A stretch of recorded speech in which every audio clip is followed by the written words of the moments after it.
Subcommittee Chairwoman Susan Davis, Ranking Member Lloyd Smucker, and member of the subcommittee, thank you for this opportunity to address you.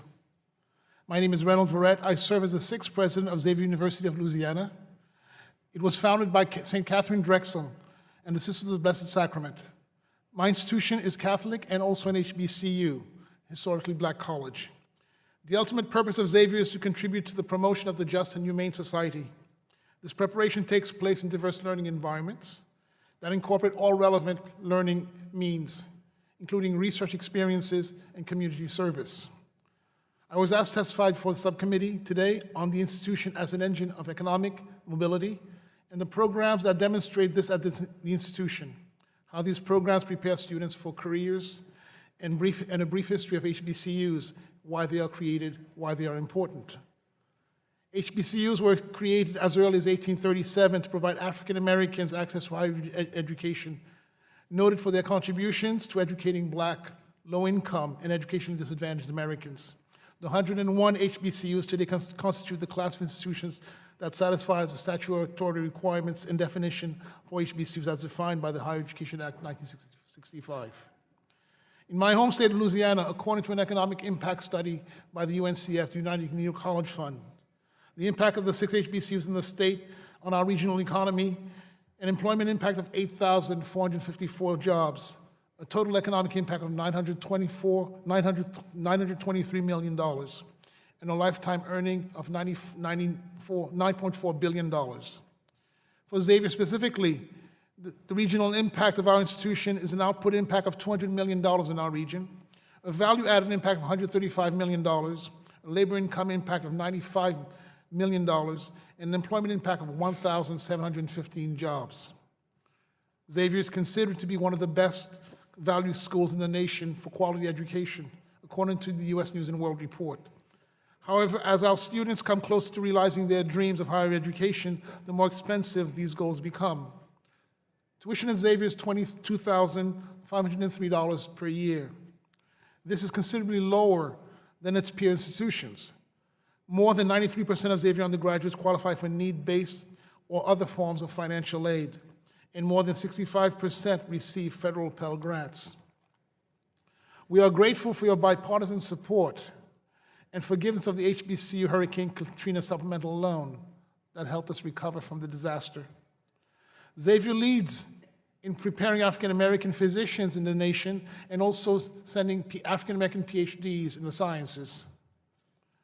At Xavier, we're innovating our programs and preparing our students for the workforce, and a changing workforce. We are launching 14 new high-quality programs, including a BS in neuroscience, and the only physician's assistance program, master's program in the state of Louisiana, and a PhD in education. We believe that all children deserve great teachers, and thus we're also engaged in preparing highly qualified teachers for our primary and secondary schools. The expansion of our program offerings over the past 3 years allows Xavier to meet the evolving needs of students, to be globally competitive, and to meet the talent needs of our regional and national workforce. Xavier's Student Academic Success Office provides the resources and support systems to assist all students in being successful. A UNCF Lilly Foundation grant has allowed us to focus on creating career pathways, and our faculty embrace a culture of successful students that is a tradition at Xavier. I'm happy that the fiscal year 2020 Labor HHS appropriation bill includes much needed increase in funding for HBCUs and hopes its passage through the House and Senate will ultimately follow. Title III Parts B through F remain important programs for HBCUs, for the HBCU community, and should be fully funded. Senators Doug Jones and Tim Scott and Representatives Alma Adams and Mark Walker recently introduced the Future Act, a bipartisan, bicameral piece of legislation. This bill extends the mandatory funding of Title III, Part F for HBCUs of $85 million for STEM initiatives until 2021.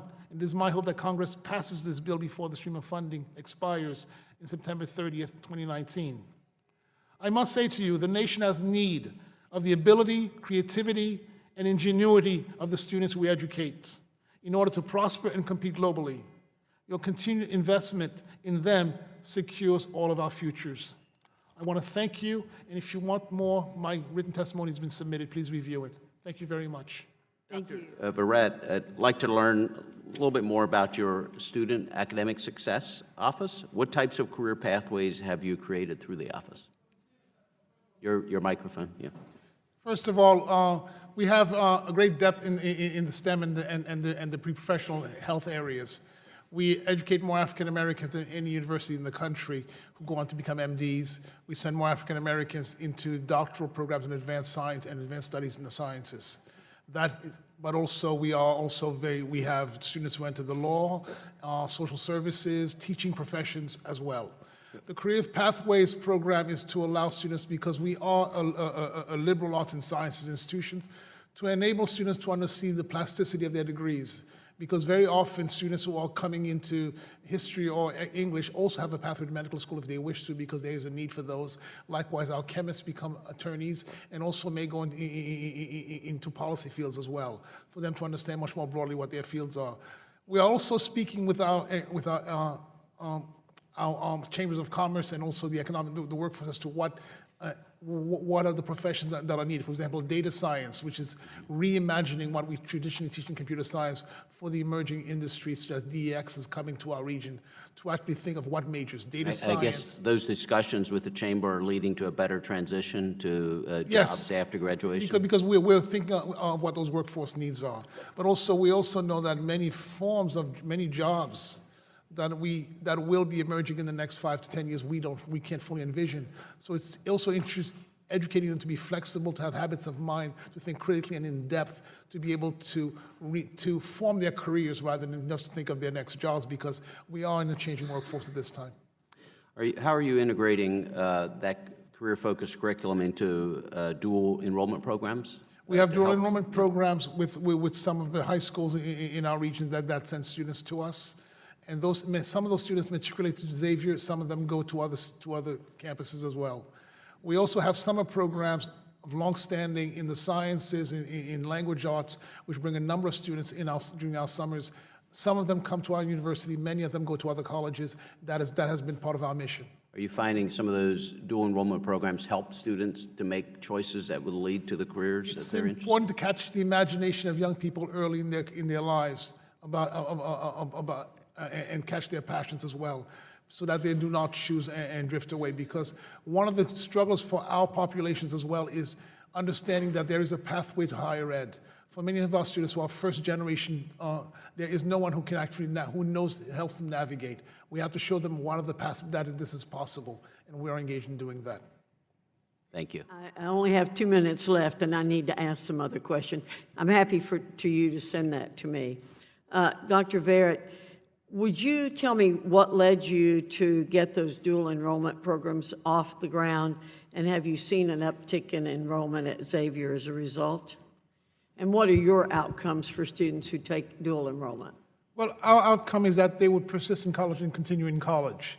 The programs are based in our mission, because our mission is not just a accomplishment at Xavier, but we worry as much as students who never go to any college. So our connections with that is a long-standing mission for us. But they're going to college, whether they come to Xavier or not, is to us a success, as long as they go to college. Right. Dr. Verret, thank you so much for being here. I read your impressive background. I'm the founder and co-chair of the Congressional STEAM Caucus, where we advocate for integrating arts and design into STEM fields. Because number one, it helps students become more creative and innovative, and number two, it reaches more students, especially as students are going through the K-12 system. I've toured, we have nationally recognized STEAM elementary schools that are really engaging students and helping them to be creative. So I wanted to talk about how, I know you have 70% of Xavier's student body is female. And I'm excited. I'm also on the science committee. We're always talking about getting more women into science, technology, engineering, math. I call STEAM. So how do you create a campus environment that encourages your female students to pursue those careers that are typically male-dominated? Well, if I would use a line from St. Francis of Assisi, that if you are preaching, preach by example. The examples that we have before them are on the faculty, women faculty who are in leadership, who are researchers, who are scientists, who are engaged. That has been there at Xavier. I'll remind you that Xavier was the first Catholic college or university that allowed women and men to attend classes together. It did not exist, except that Katharine Drexel pushed it. So in many ways, the sisters who founded us were feminists before the word was coined. But the other piece is that we have now women on leadership, and what embraces all of our students is a culture of expectations. We expect students to rise high, to reach high, and we show them that it's possible because others have done it before them. It also even applies to what we are seeing as an emerging crisis on the other side, that we are seeing a dearth of young males who are succeeding from K through 12 and who are acceding to college as well. And we've had initiatives as well to reach out to them as well. Terrific. But the I idea see everyone my succeeds time is together. expired. Thank you so much. I yield back. Thank you. Mr. Grothman. Yeah, my question is first question for Mr. Verret. I don't know if I have that right.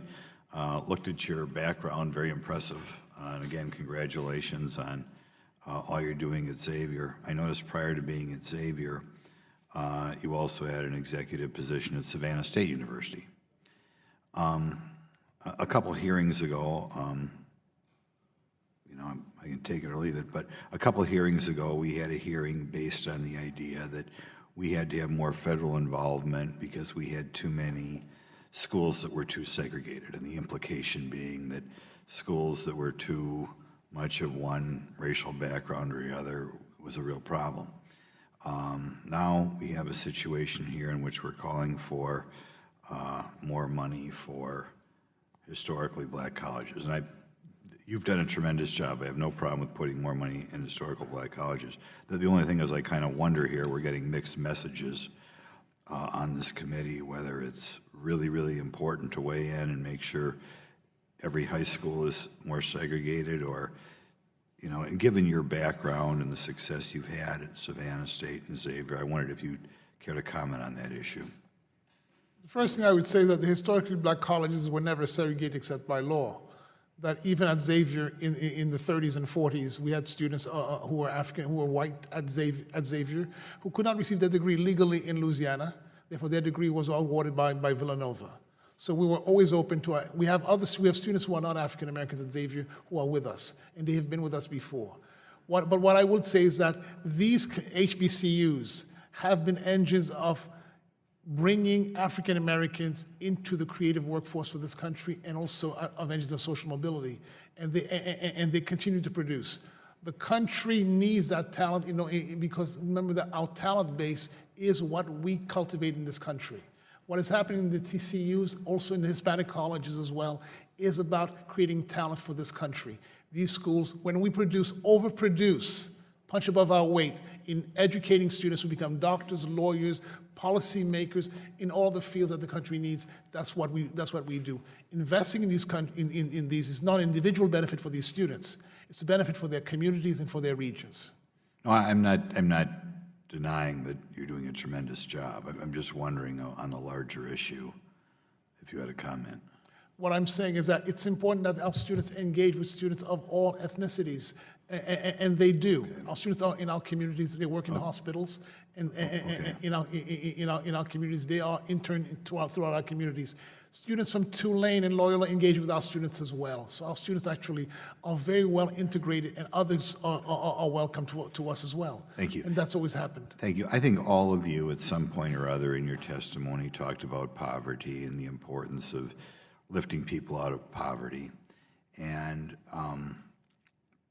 I wondered if you had any comments, having dealt with so many people who, at least by the federal definition of poverty, are in poverty, if there anything you notice about those families compared to other family units, that sort of thing, and if you're doing anything to make sure that the next generation or the generation that you touch, that their children don't wind up in poverty. Yes, Mr. Verret.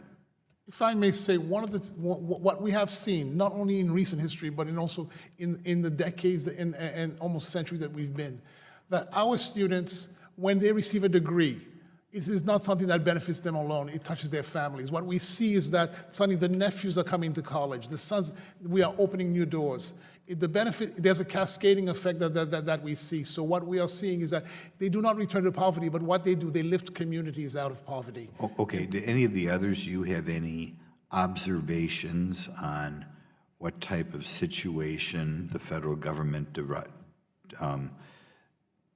defines as a family in poverty and what you will do to make sure that the next generation does not wind up. Thank you, Madam Chairman, and thank you to the ranking member as well, and thank you for your testimony. You know, where you start out in life doesn't have to determine where you're going to end up or just how far you can go. I grew up in poverty myself, poor black girl growing up in Newark, New Jersey, but education is a pathway to greater opportunity.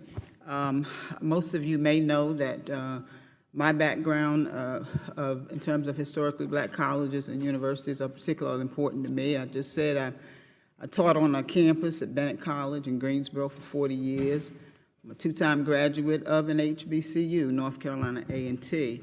And one of the first things I did when I got here was to put together the bipartisan HBCU caucus with my colleague and now my co-chair, Bradley Byrne. We've got 88 members, and some of them have been here today.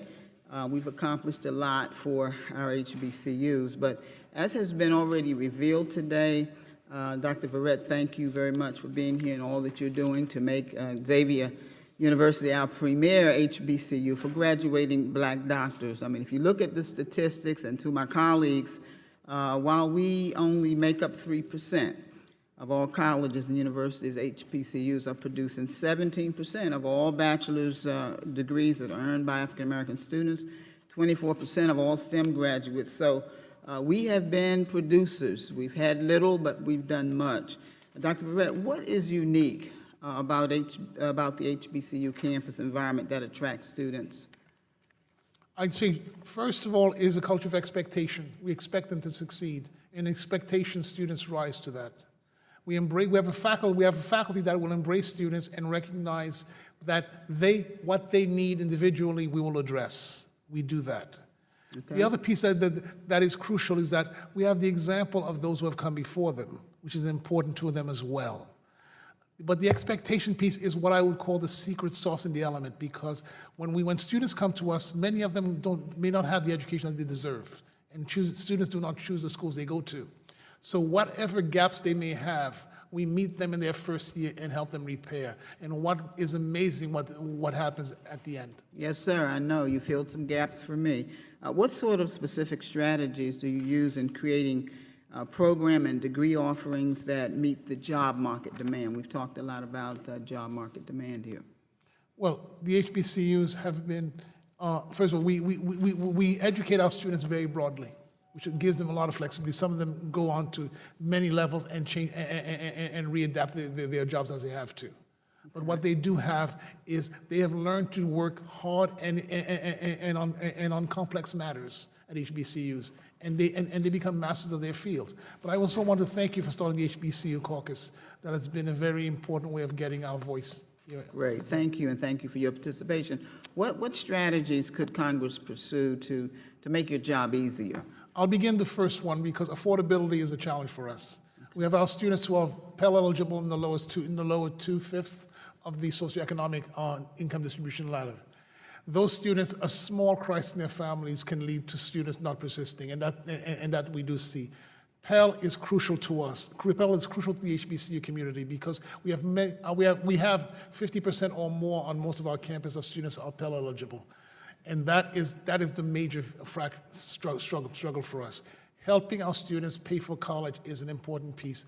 Pell is something that we cannot tell you more how important it is, and that we want to see you do more for us. Absolutely. Could you elaborate on how or whether your local workforce boards or chamber is assisting in that regard in terms of aligning your programs with future workforce needs? They do, and also we engage with them and also in creating internships so that our students get to sample and practice while they're there.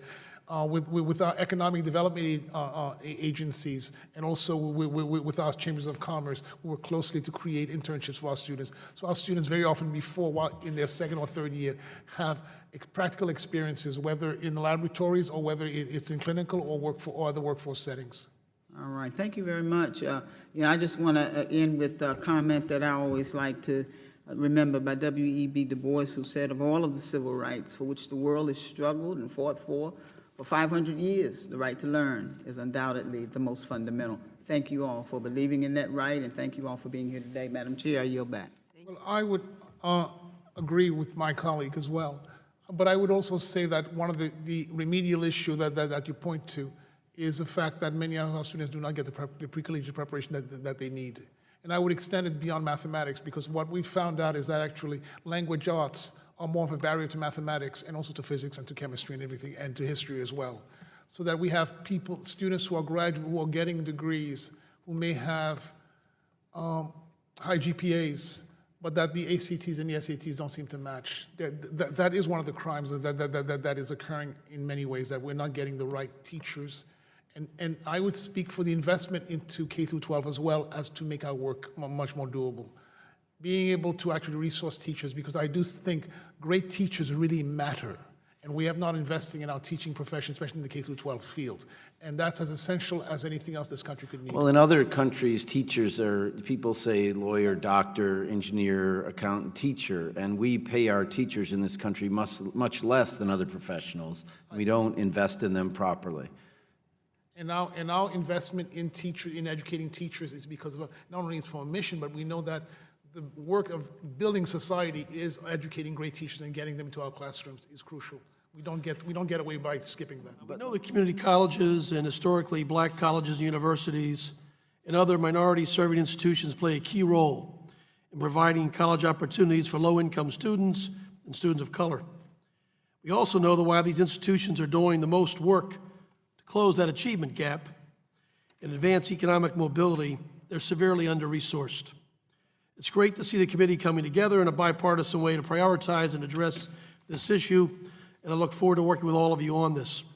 Madam Chairwoman, I'd like to enter into the record this report by the United Negro College Fund, which is led by my close friend Michael Lomax, who actually was the MC when I was sworn into Congress at our event just recently, and entitled "The HBCUs Make America Strong: The Positive Impact of Historically Black Colleges and Universities." So ordered. Thank you.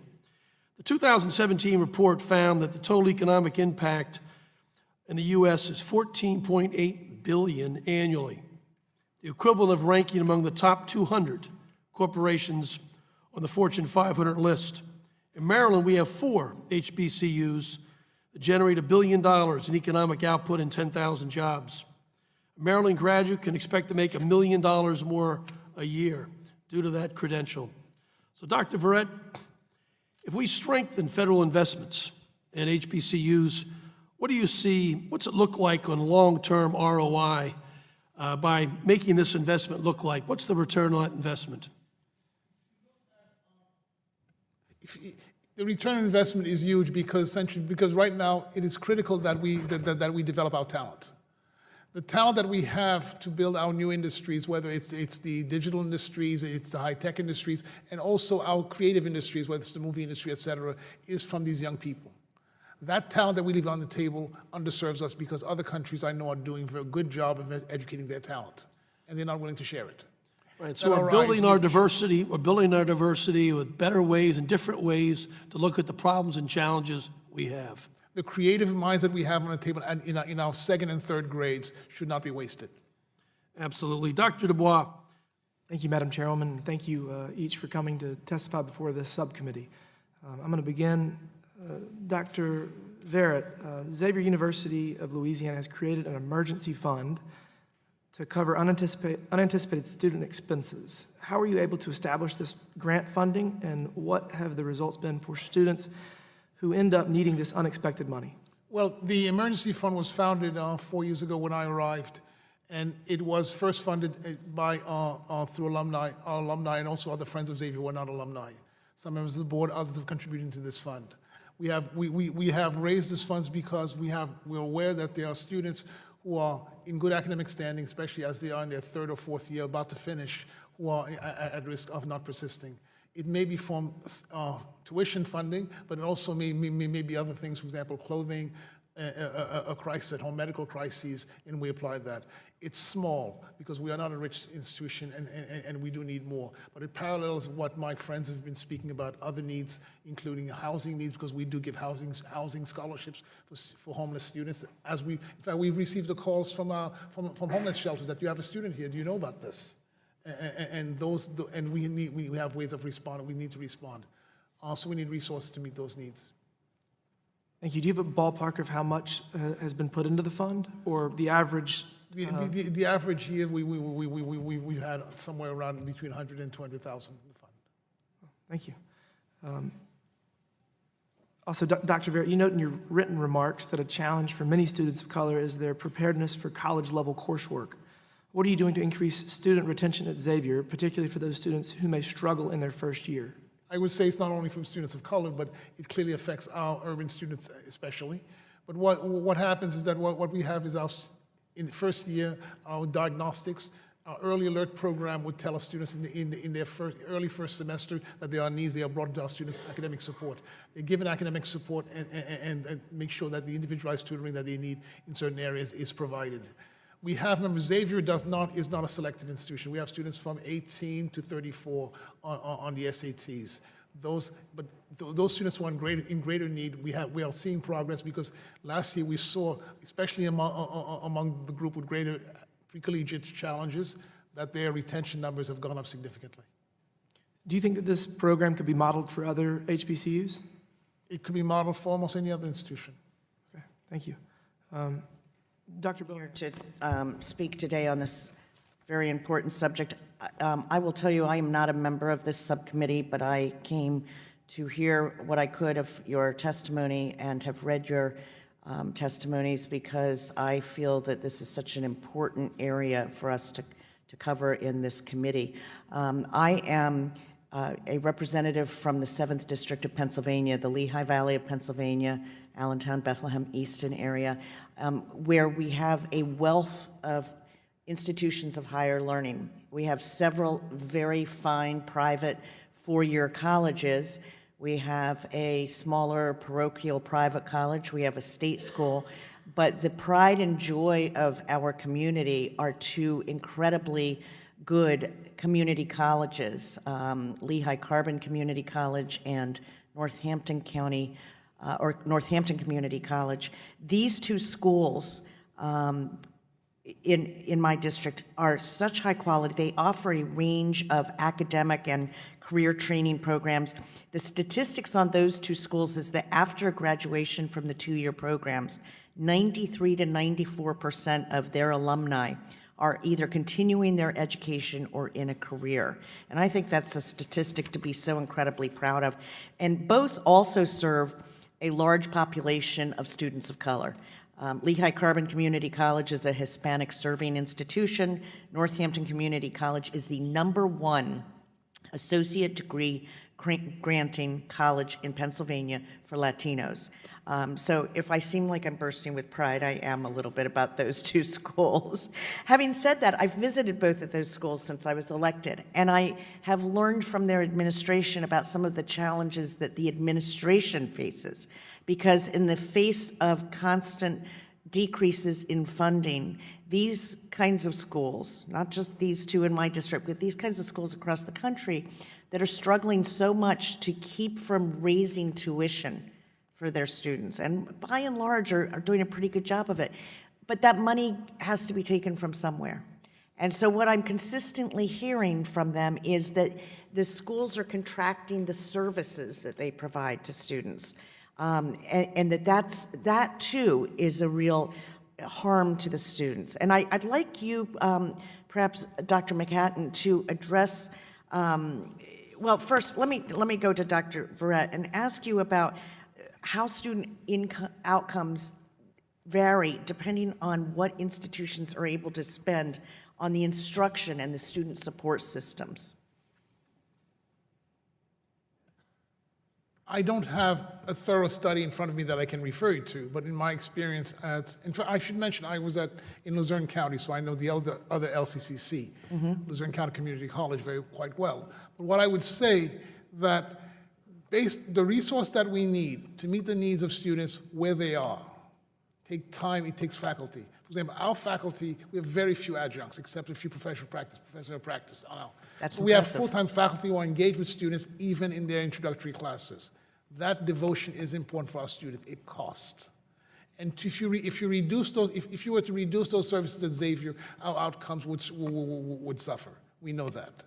So it is important that when we speak of remedial or other needs, and call it other, but meeting students with the course that they need or the support structure that they need to persist in the subsequent courses rather than throwing them into deep water without knowing how to swim.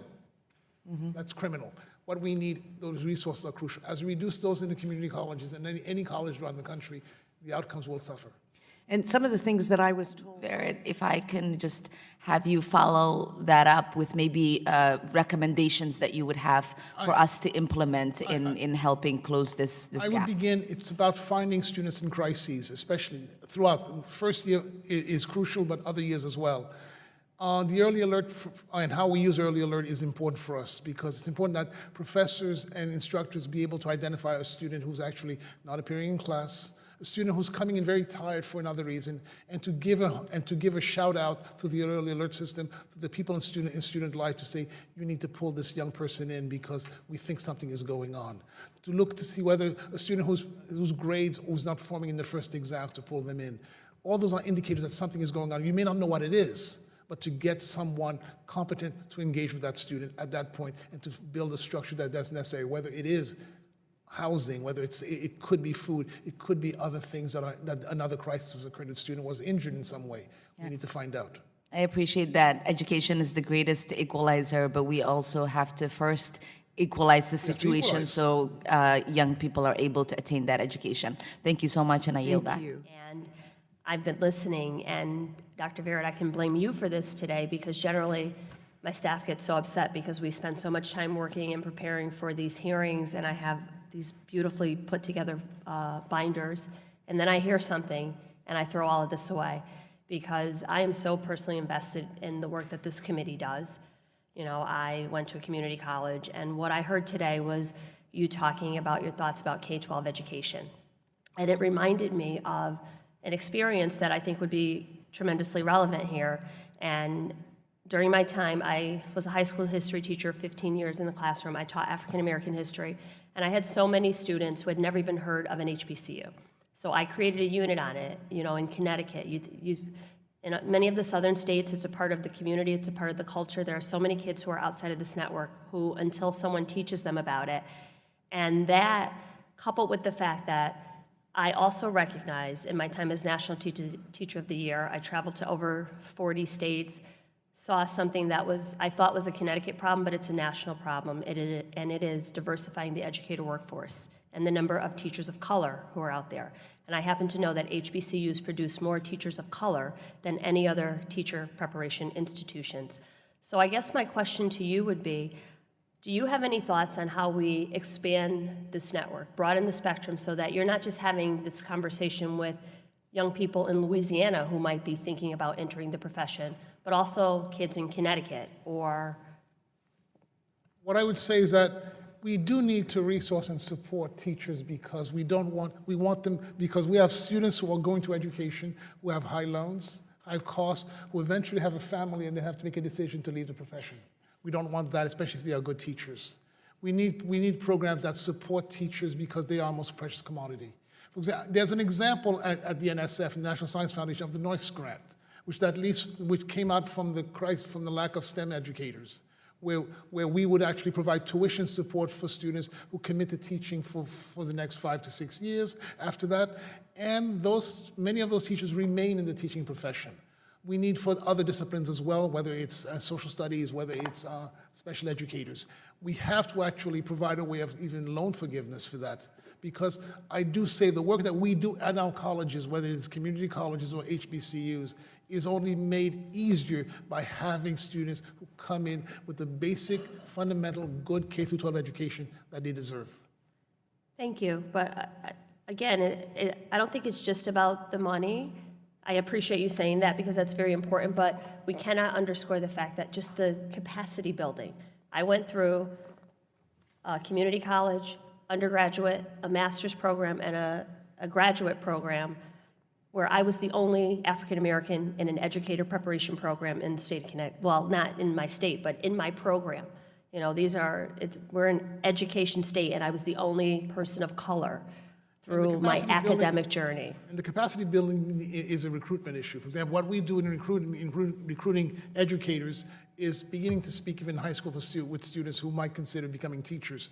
We have to do real outreach the same way we have done in STEM in the last decade as we needed that. We have to do that. We also have to think well about the capacity of the HBCUs that are producing a lot of numbers of teachers in the support of their schools of education. I can speak for Xavier, what we are doing, but also I do know other HBCUs that have schools of education. They need support to build their capacities as well. Thank you. Xavier has an outstanding reputation of producing minority medical doctors. Can you explain how you have that success, what you do to create that success? Well, it begins first, I think, with the intentionality of our advising as students arrive. In their first year, we begin to prepare them for the pathway that they're headed to, what courses they need, what experiences they need to have, and even how to prepare for the interviews and preparing their essays. They think about that. The other piece is also there's a curriculum that is very well set in mind by with our faculty. The faculty, there's a great commitment to how that curriculum is delivered, and to make sure that these students are actually at the top of their games, even when they take the medical entrance exams. So it is faculty. It is also the advising. Is that replicable? Can you replicate it? It is replicable because we have had not only a number of HBCUs, but also a number of other colleges, PWIs, universities that visit Xavier to see what we do. What is not easily replicable overnight is a faculty that is a faculty culture and a campus culture. That piece where faculty replicates itself when they hire people and choose new members of the faculty, there's a criteria of exactly can they deliver for our students. That piece is very intentional. And we seek to retain that. Thank you, Madam Chair. Thank you very much.